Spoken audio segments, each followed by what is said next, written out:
आप अपना जीत बताएंगे, प्रमीत मकोड़े साहब अपनी जीत बताएंगे, खुद को सही ठहराएंगे। हमारे साथ प्रोफेसर अंशु जोशी हैं इस वक्त, इंटरनेशनल रिलेशंस एक्सपर्ट हमारे साथ हैं वो।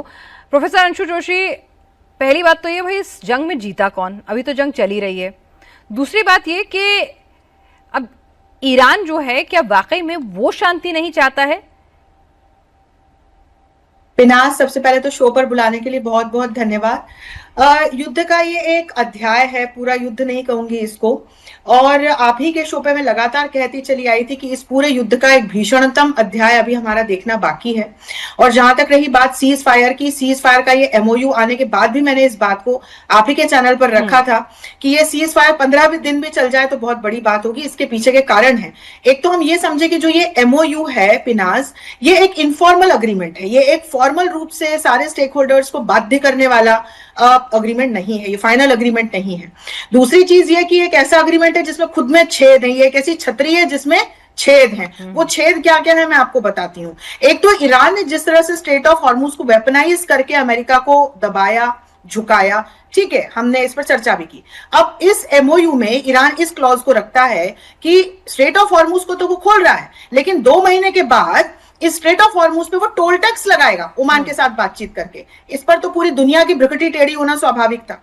दूसरी ओर हम देखें कि जब अमेरिका ईरान को एड देने की बात करता है तो उसके साथ साथ क्लॉज लगाता है कि वो तब होगा जबकि ईरान पूरी तरह से परमाणु अपने जितने भी परीक्षण है उनको बंद करेगा। और फिर एक महत्वपूर्ण बात यह कि न तो इसमें इजराइल को शामिल किया गया जो कि एक प्रमुख स्टेक होल्डर है इस पूरे युद्ध का, क्योंकि हम शुरुआत देखें अमेरिका बाद में कूदा है, ये युद्ध दरअसल इजराइल और ईरान के बीच में चल रहा था। अच्छा, खाड़ी देशों की कोई बात नहीं है।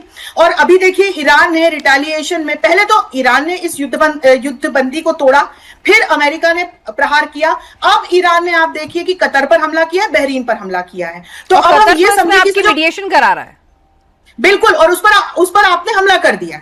इसके अलावा आप देखें, अब ईरान मीडिएशन की बात कर रहा है जो लेटेस्ट न्यूज है पिनाज। अब इसके अलावा आप ये देखिए कि खाड़ी देश जिस तरह से इस ब्लीडिंग ईरान की वजह से परेशान हो रहे थे, उसका कोई समाधान नहीं था इस एमओयू में, उसकी कोई बात नहीं थी। और सबसे महत्वपूर्ण बात की जो प्रॉक्सीज है, हमास, हिजबुल्लाह और हुतीज, उनके बारे में तो ईरान ने क्लॉज ही ऐड करने के लिए मना कर दिया था। ये कहा था कि ये ऑफ द टेबल रहेगी बात, इसको टेबल पर लाया ही नहीं जाएगा। ये कुछ ऐसे बहुत महत्वपूर्ण सेंसिटिव बिंदु थे जिनको लेकर के ये युद्धबंदी कभी भी टूट सकती थी। ये बात मैं लगातार कह रही थी और यही हमने होते हुए देखा है। तो आप स्ट्रेट ऑफ हॉर्मुज की ओर देखें, हालांकि ईरान कह रहा है कि उसके नियंत्रण में स्ट्रेट ऑफ हॉर्मुज खुला रहेगा, लेकिन नियंत्रण ईरान का रहेगा इस पर पिनास। और वहीं पर आप प्रॉक्सीज को देखिए, प्रॉक्सीज लगातार एक्टिव हैं, इजराइल के साथ लगातार इंगेज्ड है, इस पर कोई बात नहीं हो रही है। न्यूक्लियर मैटर्स पर भी ईरान की कोई बात नहीं हो रही है। तो ये कुछ ऐसे बिंदु थे जिस पर मुझे लग रहा था कि ट्रंप कभी भी अपने कहे से यू टर्न ले सकते हैं यदि ईरान इस युद्धबंदी को तोड़े, और ईरान ने वही किया है। और अब हम एक युद्ध का नया अध्याय खुलते हुए देख रहे हैं। तो इसमें कोई जीता ना जीता की बात नहीं है, मानवता इसमें हार गई है, बहुत दुख की बात है। ठीक है, एमआर मुश्ताकान साहब भी हमारे साथ, बलूच पत्रकार इस वक्त अमेरिका से लाइव जुड़ गए हैं। मुश्ताकान साहब, पाकिस्तान बहुत जोर शोर से इस पूरे मामले में मीडिएटर की भूमिका निभा रहा था, पूरी कोशिश कर रहा था, लेकिन एक बार फिर से फेल हो गया है क्या? हालांकि वो बात अलग है कि ये मीडिएशन वो बलूचों के साथ नहीं करते, सिंध में नहीं करते, है ना, पीओके में झांक कर नहीं देखने की हालत में है अभी, पर हाँ दुनिया का चौधरी जरूर बनने की कोशिश की थी। नमस्कार, आपका बहुत बहुत शुक्रिया। देखें, अमेरिका ने जब जहरियत की ईरान पे, तो हमने अमेरिका के खिलाफ हमने बात की है कि अमेरिका को ऐसे नहीं करना चाहिए। लेकिन ईरान की भी हर रोज जो बदमाशी जारी है, हम इसके भी मुखालिफ हैं। यूनाइटेड अरब एमिरेट्स को हम अपना इत्तेहादी समझते हैं और ईरान भरपूर उनके खिलाफ हर रोज ही कुछ ना कुछ कर रहा है। आपको मालूम है यूनाइटेड अरब एमिरेट्स के इंडिया के साथ भी बहुत अच्छे ताल्लुकात हैं। ईरान के शिया जो रिजीम है उसको जरा आंखें खोल कर देखनी चाहिए दुनिया के आसपास।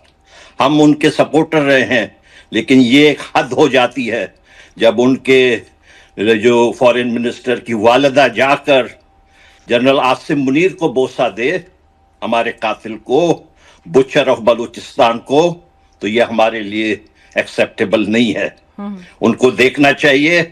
हम बलोच उनके भी अंडर हैं, हमारा बहुत बड़ा टेरिटरी है। अगर वो इस तरीके से करेंगे उनके लिए अच्छा नहीं है। हम उनसे सिर्फ इल्तिजा ही कर सकते हैं, हमारे दुश्मनों को जाके बूसा ना दे, हमें ये पसंद नहीं है। जहां तक ट्रंप साहब की बात है, ये तो बिल्कुल ही एरेटिक रहे हैं। अब आप या सुबह के या 6:45 बज रहे हैं, रात के 12:30 बजे वो मैगी हैबरमैन के पीछे लग गए, न्यूयॉर्क टाइम्स के जो रिपोर्टर है।